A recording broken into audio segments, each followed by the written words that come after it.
What's cracking, YouTube? All right, I'm taking y'all with me. I'm going on a ride.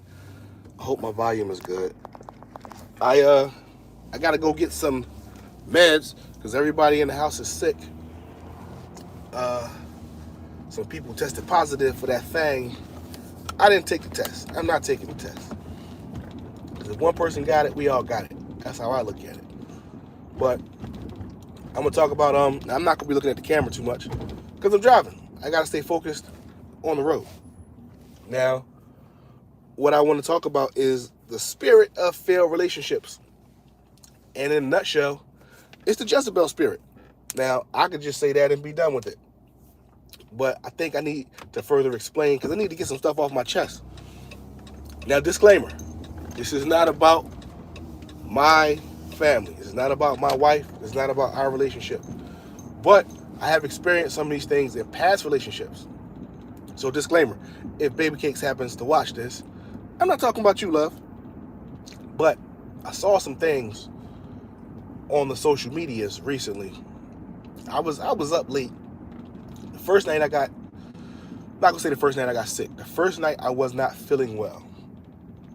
I was scrolling through the YouTubes and I came across a live from a gentleman I will not name. But he had these women on this panel. And it was something about feminism and the death of marriage or modern relationships. I don't know, something like that. But it was intriguing. So I figured, the title was intriguing. So I figured I'll tune in a little bit. And these women were disgraceful. And they range from, I think, 25 to 40. It was like 3 or 4 women. And from what I understand, he does this regularly with these women. Now, this guy's married, from what I believe, from what I've seen. But he's up late night. I think it was like 1 in the morning when I caught it. With these women in this room, drinking and talking about whatever.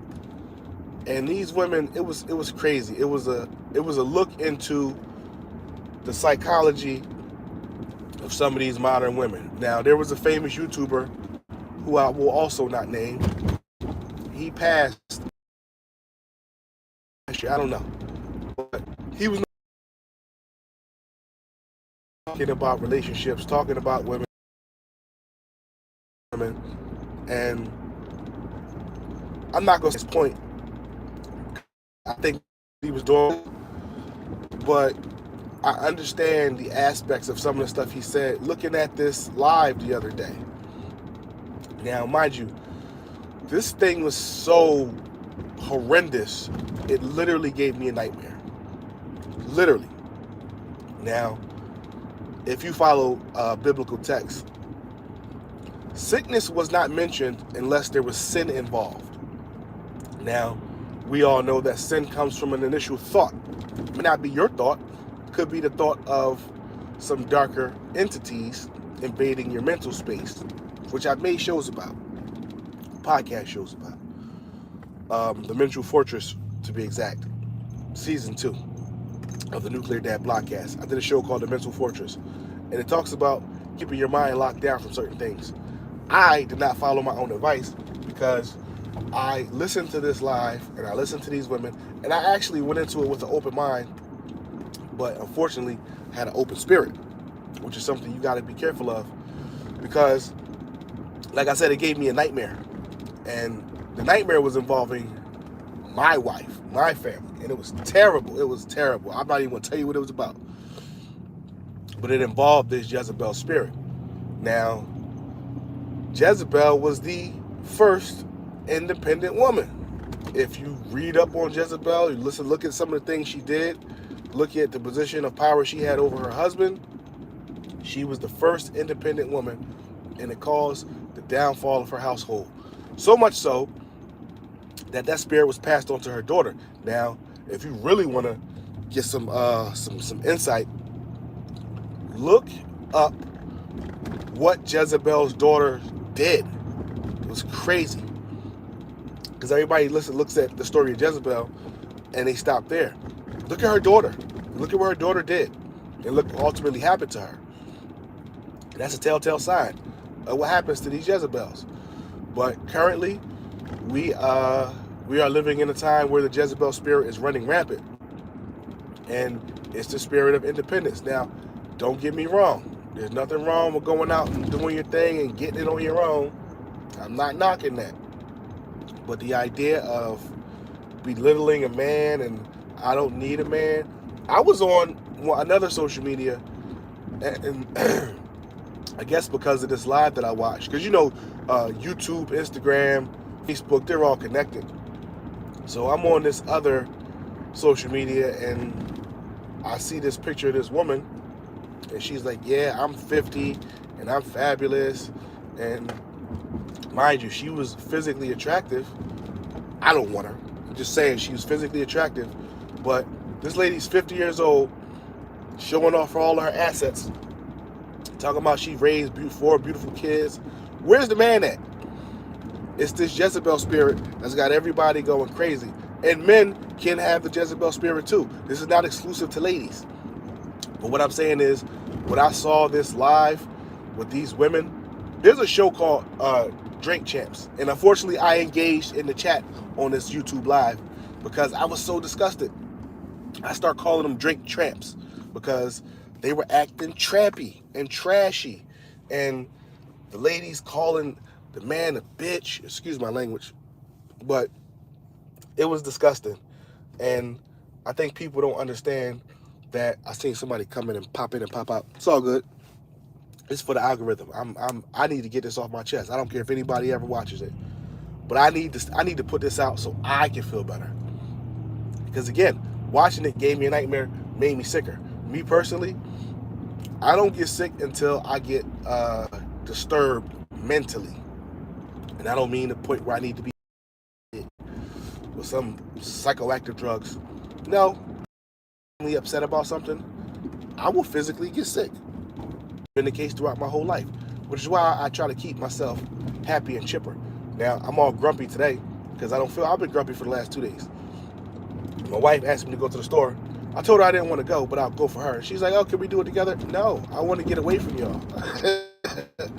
Because I've been trapped in the house. Everybody's sick. I've been trapped in the house for a couple days, and I really just needed a minute to get away and also get some air, clear my head, and get this off of my chest. But this Jezebel spirit is ridiculous, and it's not just the young girls. It's older women. It's women that you would look at as a symbol of an example of what to show the younger girls. But the older women are acting like the younger girls. And I don't know if this is the case for every culture, but I see it a lot in Western women of all races.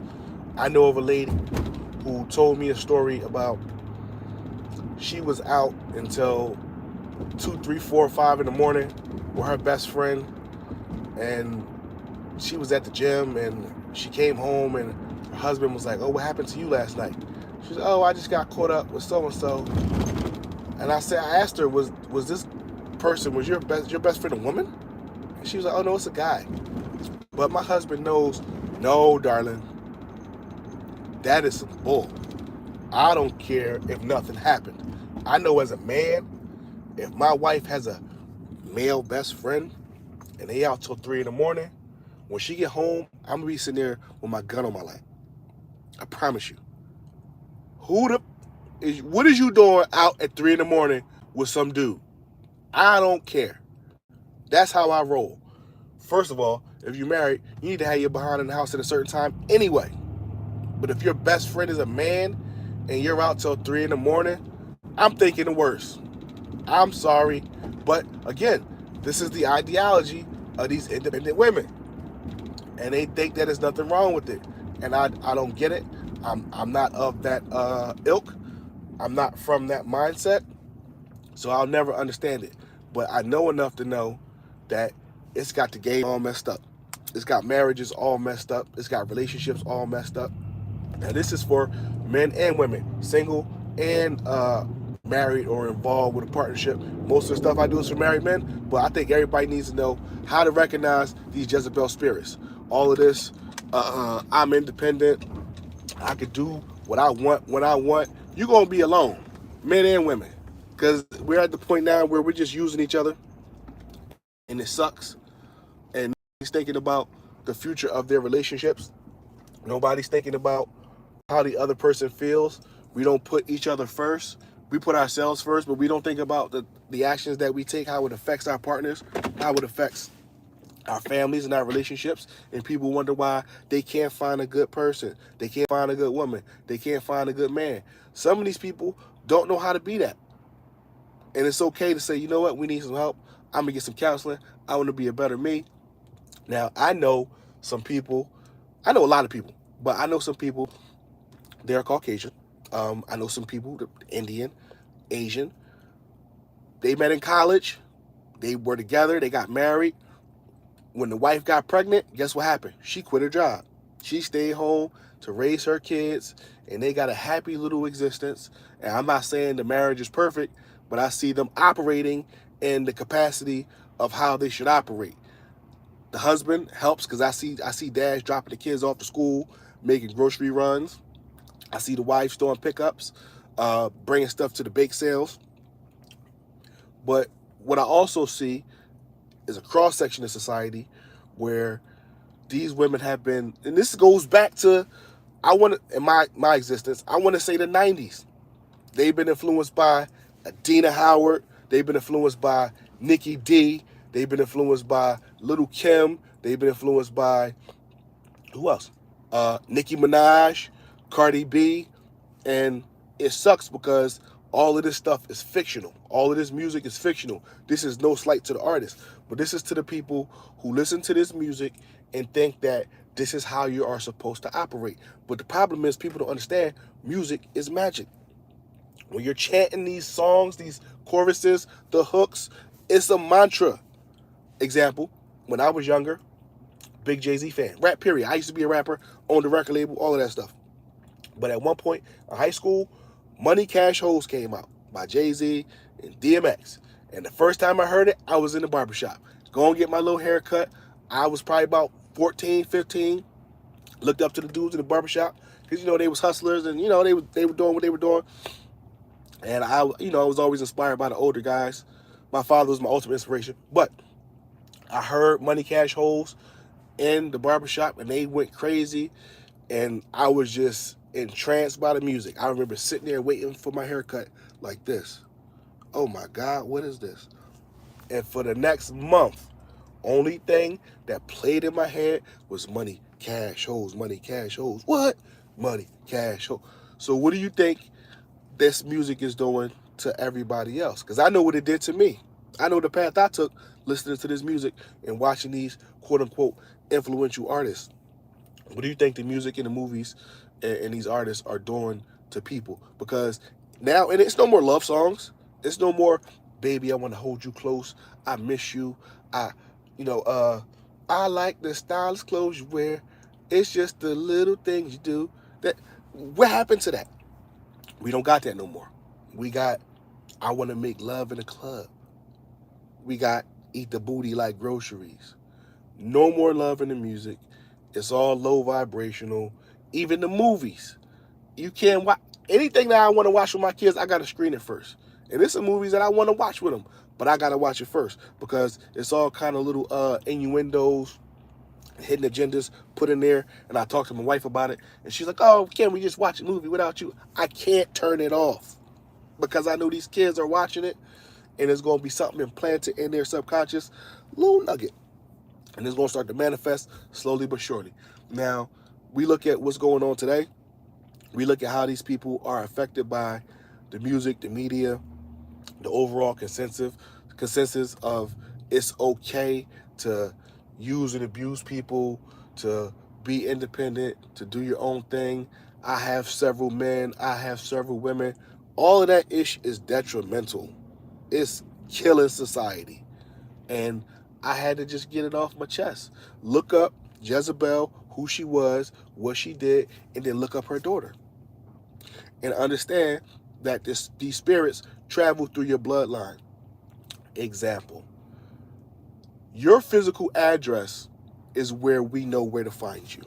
Right? You remember the movies when they were like, vampires can't come in unless they're invited? Same deal with spirits. So If I don't know where you live, there's no way for me to get at you. If we got beef and I want to come find you, I gotta see you somewhere and follow you. But I'm still not invited. I can just wait for you to come outside, or I can kick the door in. But with spirits, your name, your last name, is the physical address for your bloodline. So when you invite these spirits in by engaging in this entertainment, by listening to this music, by singing the words, by watching these movies, you got to protect your ear gate, your eye gate, and your mouth gate. Be careful of what you say. Be careful of what you take in visually. Be careful of what you listen to. So when you do these things and you start to come into agreement with it, you are giving this Jezebel spirit and these other lower form entities access to your house, to your family's house, to your bloodline. And when you expire and you leave this earth, if you don't repel these spirits, guess what? They're going to tell your babies, Mommy let us in. Daddy let us in. Grandma, granddaddy, great grandma. People dealing with stuff and they don't understand why they have such bad luck in relationships. It may not even be you. It could be something your grandma, your grandfather, they could go generations back. People don't even understand how deep this is. And when I was watching this live with these people, turned my stomach. It was like a train wreck. I could not turn away. I didn't want to watch it, but I couldn't turn away because I was like, is this real? Is this like a play? Are people staging this for clout? Nope, it was real. I watched it long enough to understand this is how these women think. And this guy is sitting there feeding them drinks. That's why I called it drink tramps, because they was drunk tramps talking trampology. It was ridiculous. And I see it all the time. I just never speak on it because I want to keep the vibes high. I want to keep it positive. But it literally made me sick. I'm on my way to get some meds because I got sick from listening to this. It's the craziest thing I ever saw in real time. I know people, I know families, I know women, I know men that got bad luck because they make bad choices. But I'm starting to understand more now that it may not necessarily be them. It could be the spirit in them. It's crazy. But I could go on and on and on. I don't want to. I just need to get that off my chest. So salute to whoever this is watching. Anybody comment? No, no, no, no. Salute to whoever's watching. I appreciate you. Whoever gave me the thumbs up, I appreciate you. But if you are in a relationship, if you are looking to be in a relationship, guard your heart, guard your spirit, because this is getting real out here. What I saw gave me a better understanding of why society is the way it is. Once you fracture the family, that's it. Society is done. And the whole feminism movement is of the Jezebel spirit. I don't care what you think about what I just said. The entire feminism movement is of the Jezebel spirit. That was the first inflection to fracture the family, and it's been a downhill spiral ever since. It's a snowball effect. It's getting worse and worse and worse and worse. I'm seeing women online twerking and their babies is holding the phone. It's a damn shame. But that's all I got. I'm done. I feel better now. Happy Sunday. Thank you for your viewership. I appreciate you. Nucleardad out.